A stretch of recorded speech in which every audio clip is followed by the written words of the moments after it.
Hello and welcome. अगला question है हमारे पास, what do you understand by set off, what are the essentials of a set off. ये question हमारे पास MPCJ 2016, PGS 2007, 2012, RGS 1975, BGS 1978 और UPCJ 1987 में पूछा गया है।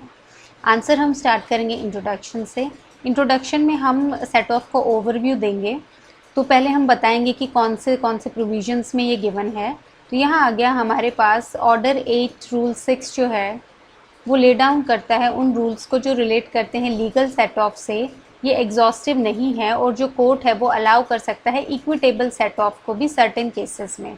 तो हमारे पास ऑर्डर 20 रूल 19 क्लोज 3 जो है कोड का वो प्रोवाइड करता है इक्विटेबल सेट ऑफ के लिए। फिर आ गया हमारे पास मीनिंग। जो टर्म है सेट ऑफ वो डिफाइंड नहीं है कोड में। इसका मतलब है एक क्लेम जो सेटअप किया जाता है अगेंस्ट अनदर, दूसरे क्लेम के अगेंस्ट।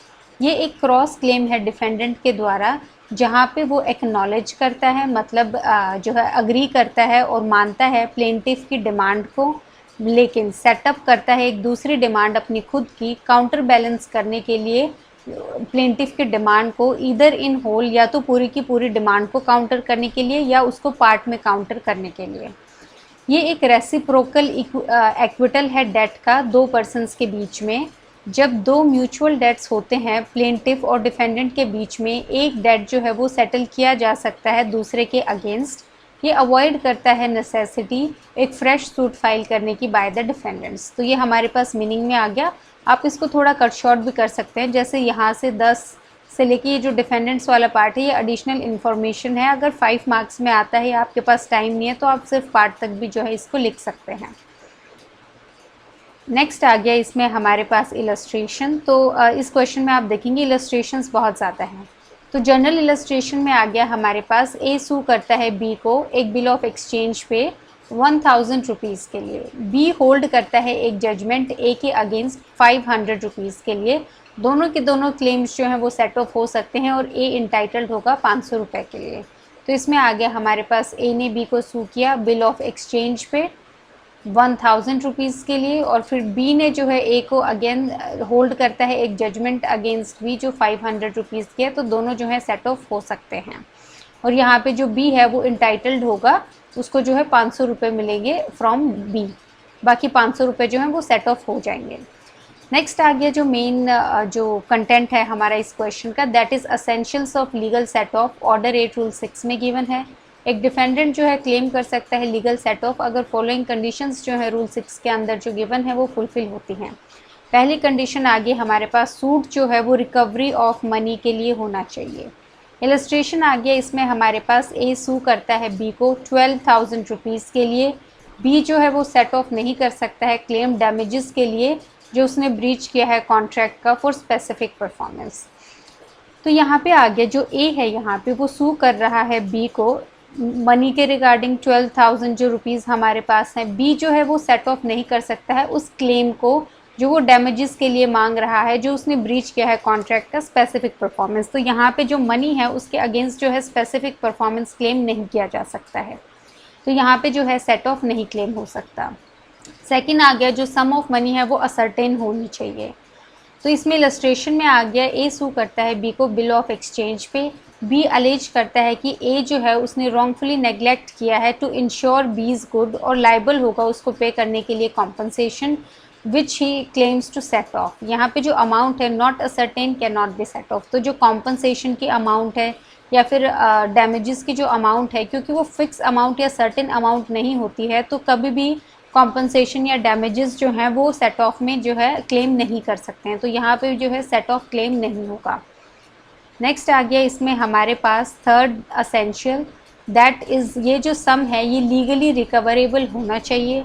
इलस्ट्रेशन में आ गया, ए सू करता है बी को 1000 रुपीज़ के लिए। बी जो है वो क्लेम नहीं कर सकता है सेट ऑफ किसी भी अमाउंट के लिए जो उसके अगेंस्ट ड्यू है उस सैलरी के लिए जो परफॉर्म की गई है इलीगल एक्टिविटीज़ जो परफॉर्म की है बी ने ए के लिए।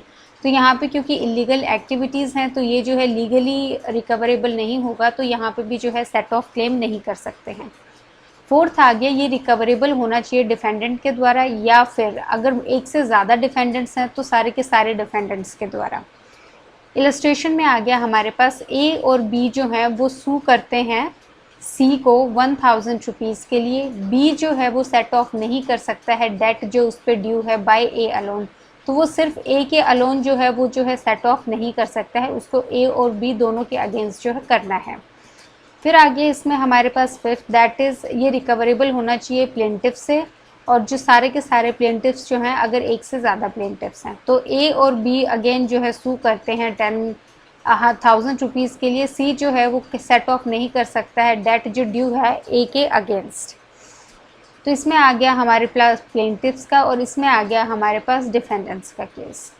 सिक्स्थ आ गया इसमें हमारे पास it must not exceed the pecuniary jurisdiction of the court in which it is brought. तो वन ऑफ द एसेंशियल्स ये है कि जिस भी कोर्ट में जो है सेट ऑफ जो है क्लेम किया जा रहा है, वो जो सेट ऑफ की जो अमाउंट है वो पेक्यूनियरी जो जुरिस्डिक्शन है कोर्ट का, उससे जो है उसको जो है एक्सीड नहीं करनी चाहिए। नेक्स्ट आ गया इसमें हमारे पास सेवन, जहाँ पे है कि दोनों के दोनों जो पार्टीज़ हैं वो फिल करेंगे डिफेंडेंट्स का जो क्लेम है सेट ऑफ का सेम कैरेक्टर जो वो प्लेंटिफ की सूट में जो है फिल कर रही हैं। ये आपको इलस्ट्रेशन से अच्छे से समझ आ जाएगा।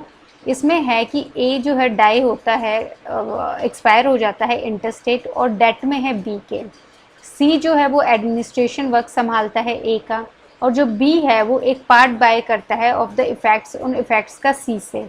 एक सूट जो है of for purchase money by C against B, एक सूट में जो परचेज मनी के लिए है सी के द्वारा बी के अगेंस्ट जो लेटर है, मतलब यहाँ पे जो बी है वो सेट क्लेम नहीं कर सकता है सेट ऑफ उस डेट के लिए फॉर प्राइस के लिए, क्योंकि यहाँ पे जो सी है वो दो डिफरेंट कैरेक्टर्स जो हैं वो फुलफ़िल कर रहा है। वन ऑफ देम जो है वो वेंडर टू बी, जो वेंडर है बी का, इन विच ही सूज बी, जिसमें वो सू कर रहा है बी को, और जो अदर है वो रिप्रेजेंटेटिव ऑफ ए है जो रिप्रेजेंट कर रहा है ए को। तो यहाँ पे आ गया हमारे पास तीन पार्टीज़ हैं बेसिकली, ए, सी और बी। यहाँ पे ए जो है उसकी डेथ हो जाती है, और वो जो है इन डेट होता है, मतलब उस पर कर्जा होता है बी का। अब सी जो है यहाँ पे ए का एडमिनिस्ट्रेशन वर्क संभालता है कि जो भी कामकाज है, जो भी है जो आफ्टर डेथ जितना भी उसकी प्रॉपर्टी है उसका एज आप बोल सकते हैं लीगल रिप्रेजेंटेटिव का काम करता है। यहाँ पे जो बी है वो कुछ बाय करता है सी से, तो यहाँ पे इन दोनों का रिलेशन जो है वो अलग है। ये हमारे पास आ गया वेंडर का और जो है बायर का रिलेशनशिप। तो ये हमारे पास सेकंड सिचुएशन है। यहाँ पे जो एक सूट है परचेज मनी के लिए, तो यहाँ पे जो सी है उसने जो है सूट फाइल की है बी के अगेंस्ट, अपनी जो परचेज मनी है जो कि इनके रिलेशन की बात है उसके लिए जो है सूट फाइल की है। तो यहाँ पे जो बी है वो क्लेम नहीं कर सकता है सेट ऑफ सी के अगेंस्ट, जो कि उसको जो है ए से लेना था। तो यहाँ पे जो है ये रिलेशन अलग है और ये रिलेशन अलग है, और सी जो है यहाँ पे दो डिफरेंट कैरेक्टर्स जो है संभाल रहा है। एक वो एलआर है ए का, और यहाँ पे आ गया वो वेंडर है हमारे पास बी का। तो यहाँ पे जो है इस सिचुएशन में जो है क्लेम सेट ऑफ नहीं हो सकता है। लास्ट आ गया इसमें हमारे पास कंक्लूजन, या फिर जो इसमें लिखेंगे इफ़ेक्ट क्या होगा सेट ऑफ का। तो इसमें आ गया जहाँ पे डिफेंडेंट प्लीड करता है सेट ऑफ, वो उस पोजीशन में आ जाता है प्लेंटिफ की जितनी भी उसने अमाउंट क्लेम की है। तो यहाँ पे आगे दो क्रॉस सूट्स मानी जाती हैं जो ट्राई की जाती हैं एक साथ, और जो कोर्ट है प्रोनाउंस करता है जजमेंट दोनों के रिगार्डिंग। तो जो फेलियर है प्लेंटिफ का सूट में वो अफेक्ट नहीं करता है जो क्लेम है सेट ऑफ का डिफेंडेंट के द्वारा, और यहाँ पे जो है डिक्री जो है पास की जा सकती है डिफेंडेंट के फेवर में अगर वो जो है अपना क्लेम जो है वो प्रूव कर देता है। तो इसमें आ गया, इसमें बेसिकली ये बोला गया है कि दोनों की दोनों जो है वो इंडिपेंडेंट सूट मानी जाती हैं, एक प्लेंटिफ की अपनी सूट और एक जो सेट ऑफ करा है डिफेंडेंट ने। अगर प्लेंटिफ की सूट जो है वो फेल हो जाती है तो सेट ऑफ की जो सूट है वो फेल नहीं होगी, और ये जो है इंडिपेंडेंटली प्रोसीड करेगी, और इस पे जो है जजमेंट पास की जा सकती है अगर डिफेंडेंट ने अपने जो क्लेम्स हैं वो प्रूफ कर दिए हैं। तो ये हमारे पास होगा इफेक्ट ऑफ सेट ऑफ, ये इसमें आ गया कंक्लूजन। इस क्वेश्चन में दो तीन बातें ध्यान रखने वाली हैं। पहला यही कि ये 10 और 15 मार्कर के हिसाब से हमने किया है। अगर ये 5 मार्कर में आता है आप इसका नॉर्मल जो है डेफिनेशन लिख सकते हैं, इनके एसेंशियल्स लिख सकते हैं, सबके बारे में एक एक इलस्ट्रेशन देने की ज़रूरत नहीं है, और उसके बाद जो है 2 लाइन का इफ़ेक्ट लिख सकते हैं और कंक्लूजन लिख सकते हैं आप। तो ये 5 मार्क के लिए इनफ होगा। हाँ, इसमें जो क्वेश्चंस मेनली आ सकते हैं वो प्रॉब्लम बेस्ड क्वेश्चन से आ सकते हैं। इसमें हमने जितनी भी इलस्ट्रेशन की हैं आप उसको एक बार ध्यान से समझ लीजिए, क्योंकि इलस्ट्रेशन से ही इसमें ज़्यादा क्वेश्चंस आता है। स्पेशली ये वाली इलस्ट्रेशन जो हमने लास्ट केस में की है, इस टाइप की कॉम्प्लिकेटेड इलस्ट्रेशंस जो हैं वो आ सकती हैं, तो यहाँ से जो है क्वेश्चन बनता है। बाकी इसमें जो मेन क्वेश्चन आता है वो बेसिकली डिफरेंस का आता है, जैसे set of, legal set of और इक्विटेबल सेट ऑफ का डिफरेंस, या फिर सेट ऑफ और काउंटर क्लेम का डिफरेंस, जो हम आगे डिस्कस करेंगे। तो मोस्टली क्वेश्चंस डिफरेंस के आते हैं या फिर इलस्ट्रेशन से आते हैं। बाकी इस क्वेश्चन में हमने सब कुछ इंक्लूड कर लिया है। So thank you.